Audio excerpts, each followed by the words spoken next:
24th, 2005, there was a disturbing occurrence at Disneyland. It was an average day at the wonder-filled amusement park.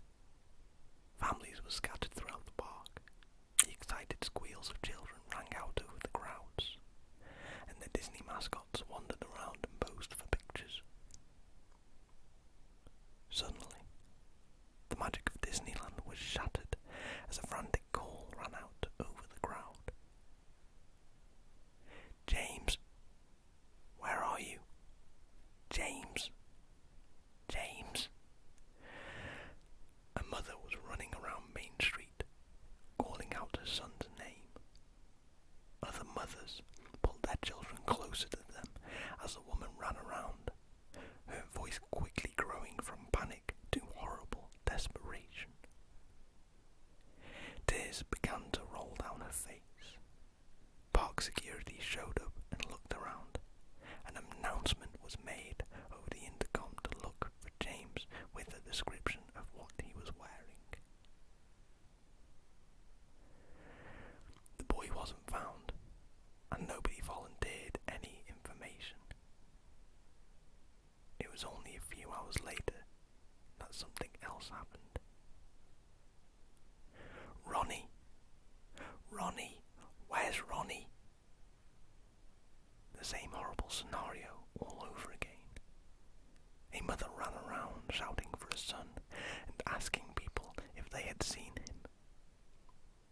She ran around, with the boy's father chasing after her, begging her to calm down and trying to reassure her by telling her that they would find him. Another announcement was made about Ronnie. Nobody came forward with any information. After 2 kids had gone missing on the same day, something had to be done. Security in the park was tightened, placing security guards near almost every attraction in the park. Footage from the surveillance cameras was reviewed, but nothing more than people buying sunglasses or Mickey Mouse walking with a few kids was seen.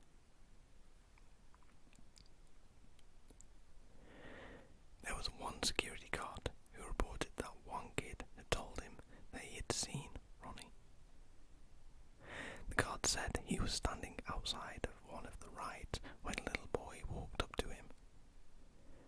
The boy looked to be no more than 6 or 7 years old. "I know what happened to that boy," he told the guard. "You do?" The security guard didn't know what to think. The boy probably hadn't seen anything important, but it would probably be worth a listen. The boy nodded. "I saw Ronnie. He was with Mickey Mouse, but Mickey was being mean to him. Mickey took Ronnie." "Mickey," the guard said. He was confused. How could the child think that Mickey Mouse was taking the kids? The guard just assumed it was a pedophile or something and knew that the kids would be found. "Yes, Mickey Mouse ate Ronnie. He ate that other boy too." The guard was speechless. He was still trying to think of what to say when the boy's parents hurried over and pulled the child away, scolding him to be careful around the park and thanking the security guard for finding their son. And as fast as the boy appeared, he was gone. The security guard knew he shouldn't have been too bothered about what the kid had said to him about Mickey, yet he couldn't seem to push the thought of it out of his mind. The security guard waited until his shift was over, but instead of leaving, he went to the security room where a bunch of monitors displayed video from the surveillance cameras.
case something happened, he took his radio and keys. The guard walked over to Tomorrowland and found himself by the Space Mountain. There was a rusty maintenance door room.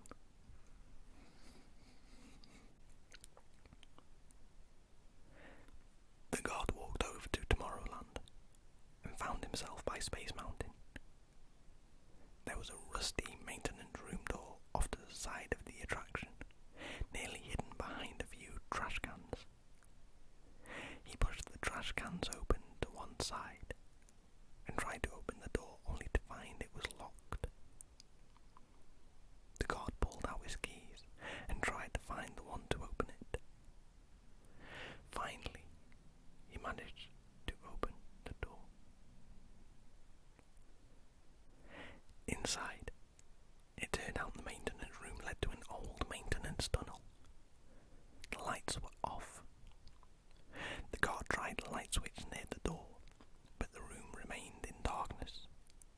The vague echo of a rat scampering across the room was heard, but the guard could not see it. He hadn't thought to bring the flashlight. Suddenly, the guard gasped.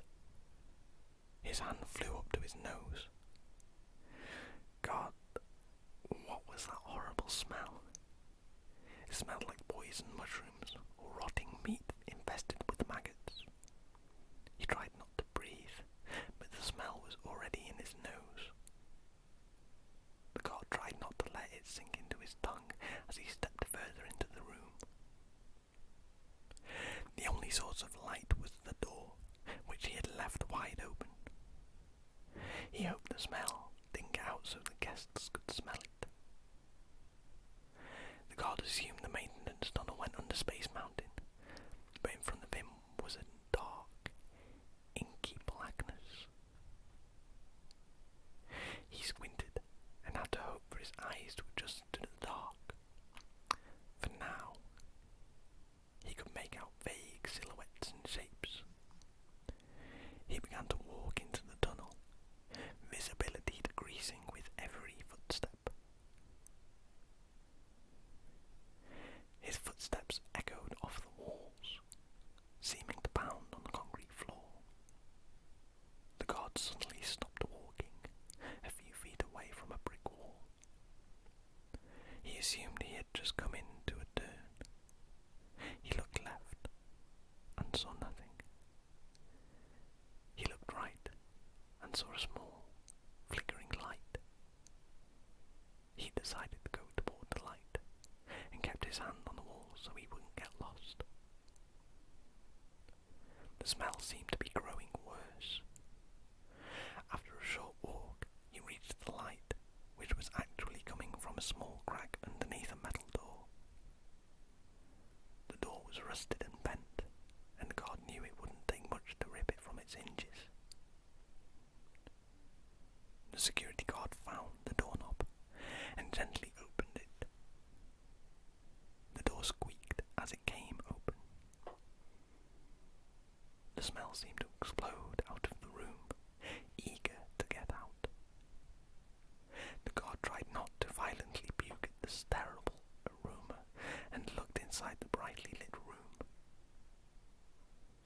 His eyes needed a moment to adjust to the sudden light, and when they finally did, the guard gasped in horror. Children littered the room, all the ones I'd gone missing in the park over the years. He recognized James and Ronnie, lying on the ground with the other ones. No, they weren't just lying on the ground. The guard realized the children were dead. He gasped again and took a step back. Some of the kids had arms or legs missing. Each one had their eyes removed, leaving a bloody hole instead. Thick slices were over some of the bodies, as though something had claws. Something in the room moved. The guard tore his eyes away from the children on the floor, and he saw Mickey Mouse staring at him. Something was inside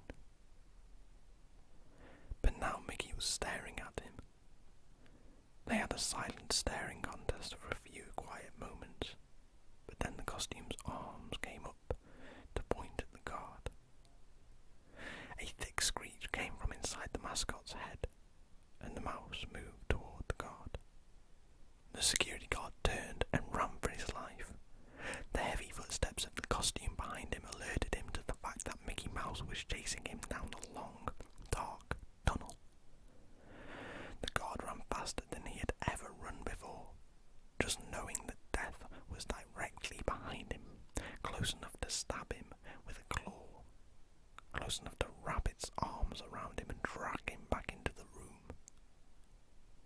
And then the guard was outside. He stopped running and blinked a few times to clear his vision. The sunlight felt warm and reassuring to him, but when he looked back into the maintenance room, he knew that the sunlight had stopped the thing in the costume. Maybe that was why he wore the costume, to protect itself from the sunlight. But it would not chase the guard anymore. He had gotten away.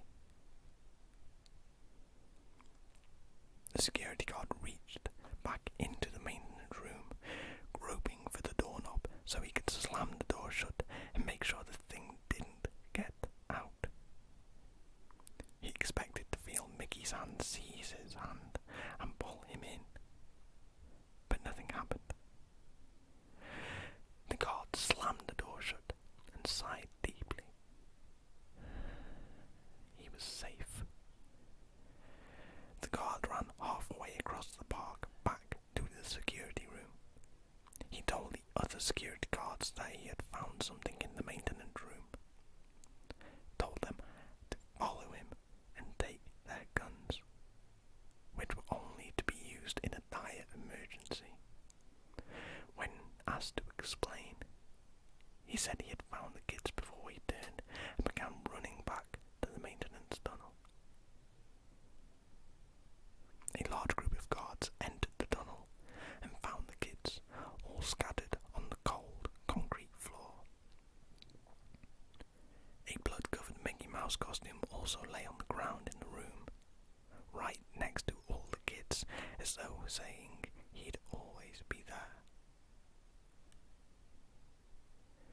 The security guard was the only one to look back into the dark tunnel while the others were still looking at the kids. He was the only one to see the small pair of dark eyes in the tunnel blink once before vanishing into the darkness. Whatever it wasn't human. The guard turned back into the room and saw blood smeared all over the wall. The other guards were silent, all eyes fixated on the blood. It had been used to spell out a simple 3-word message on the wall. Still among you. The maintenance tunnel was destroyed, the door buried behind a concrete wall. Space Mountain was closed for a few days while it was searched, and the security guard quit. To this day, children still squeal in excitement and hurry over whenever they see Mickey Mouse.